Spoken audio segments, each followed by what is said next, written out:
This is the Curstall +2 propulsion build, the exact build that I'm working towards, and I wanted to run you through how to set it up and then a quick DPS parse to show you what the capabilities are. I'm also doing a counterpart video for the Raid Captain +2 propulsion build. I will link that video in the description as well as putting anything relevant pinned to the comments. So for testing purposes, I'm just 10ing out all of the gems. If you are wanting to run a 5x3+1, I would still recommend going this pathway versus Aether Predator. I've been running Curstall Aether Predator 1 for about a year now, and Aether Predator starts to get frustrating in between gates because you lose it. As a result, you don't start your fight with the maximum amount of damage that you could be doing. Whereas Propulsion, you're just immediately going to be getting that +3% if you're going level 1, or in this case with the ideal setup here, you're getting +8 right at the beginning of the fight. The way to set up the Curstall +2 propulsion or +1 propulsion is you're going Desperado with Conviction, Bullet Time, Armor Piercing, and Style Change.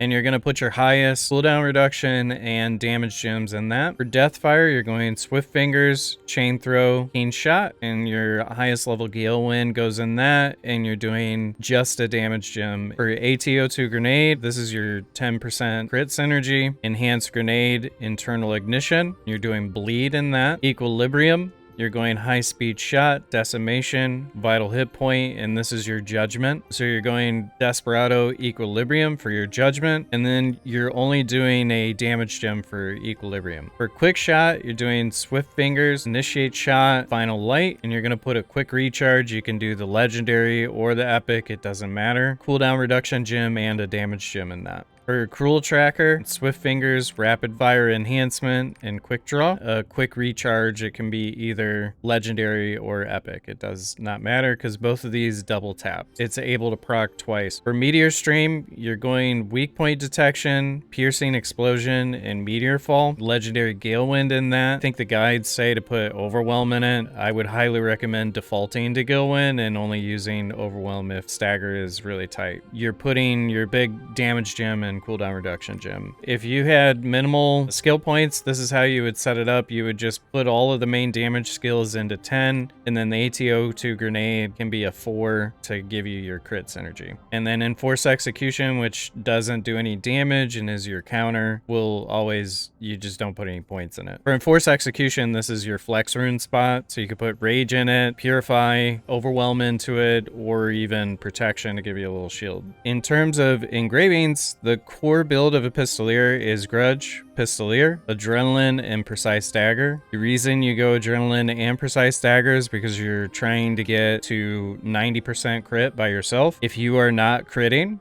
you are not doing any damage as a Pistoleer. So anything less than 90%, you will feel that, and it is not worth your time. Now you might be asking yourself, why do you recommend Curstall over Mass Increase? Reason being is Mass Increase reduces your attack speed by 10%. This is actually really significant because it makes the class feel sluggish. We'll notice it, the gameplay slows down. However, if you're bound and determined to not have the negative healing reduction on Curstall, then go for it. With this build, you're going to want to go Hallucination because, again, your goal is to get to 90% or more crit on your own. The handgun skills scale off of specialization, which gives you crit damage. So a Meteor Stream for me right now can crit for 90 million. When that thing isn't critting, it hits for 17 million. And it feels insanely bad when that happens. So for bracelets, you want to prioritize Spec and Swift. And then if you can get Circulate, you obviously want to go Circulate. Precise is great because you always benefit from more crit.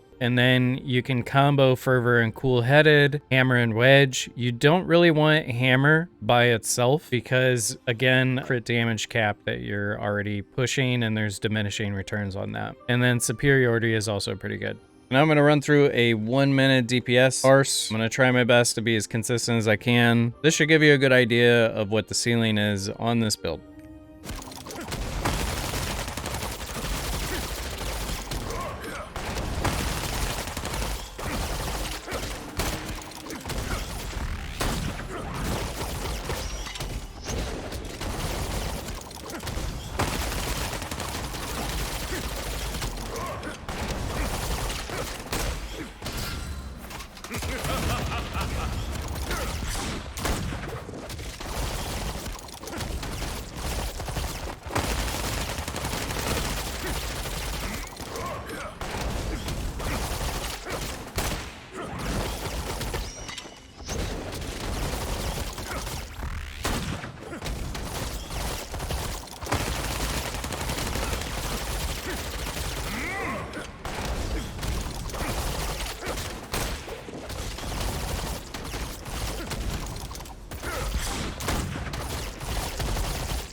It's not super perfect. I think I messed up a couple of space bars there, but you kind of get the idea of what it's capable of. We're about 500 subscribers away from a YouTube partnership. It would be greatly appreciated if you could hit that like and subscribe button. And I respond to every single comment left on the video, so feel free to leave me a message. Thanks for watching.